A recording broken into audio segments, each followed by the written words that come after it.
interested, like both for like any current customer listeners, as well as anyone who maybe just hasn't started, maybe what's some of like kind of the early advice, whatever you're willing to share, in terms of like kind of just getting up and running and getting started? Like, where do you look first? Yeah. Well, right now there's over 2 million podcasts out there, which is nothing when you look at it compared to blog posts, right? But it's a lot. Now, those shows aren't releasing new episodes all the time. I mean, only a fraction of that, right? I think it's less than 200,000 shows actually release content on a regular basis, like at least every 2 months. Okay. But that's still a lot of content to go through, right? I mean, I always like to picture myself as the listener. Earlier we were talking about that, like do some research with shows, have your listener ears on and try to figure out, what do I like about this? What do I not like about this?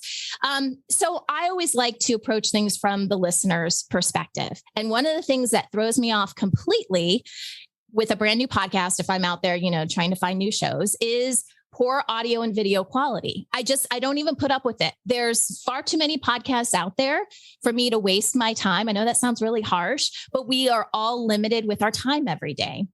And so that's the first thing. So I always tell people, listen, you don't have to break the bank. You don't have to take out a second mortgage in order to get equipment that is going to work for your podcast, but you're going to spend probably a couple $100.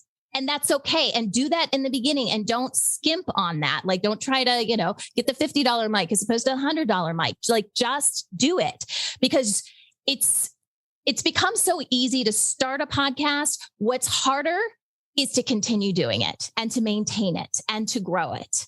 And if you really want to grow your audience, they're just not going to put up with production quality that's not good. But it's easier now than ever to be able to do that. So I don't want that to discourage anyone, but that's the first thing I tell people. You're going to have to invest a little bit of money. It doesn't have to be a lot. Get a good microphone. Make sure, if you have to record in a closet, fine, right? Or pad your walls, or just grab a blanket and put it over your head, but make sure it's not like super echoey in the room. Obviously, you're only going to do this if it's an audio podcast. It would look a little weird if you're doing video. So maybe don't do video in the beginning. Just focus on audio in the beginning. I always tell people to repurpose their content as much as possible, because again, you're spending a lot of time to come up with this information. People process information in different ways. Podcasts are one way, but there's times that I don't want to listen to a podcast. Now, I'm a huge podcast advocate, but there are days I'm not interested in listening to a podcast, but I would watch a YouTube video. I would read a blog post. So I always encourage people, when you're thinking about the content that you're going to create, think about how it can be repurposed. Start maybe with audio and video, and then maybe you strip the audio out and that becomes a podcast. Maybe, you get it transcribed. There's a lot of podcast host providers today that will transcribe at least your raw content for free, right? So if you have it transcribed, give that to someone. You could do it yourself, but I'd probably give it to someone else. Have them create a blog post out of it.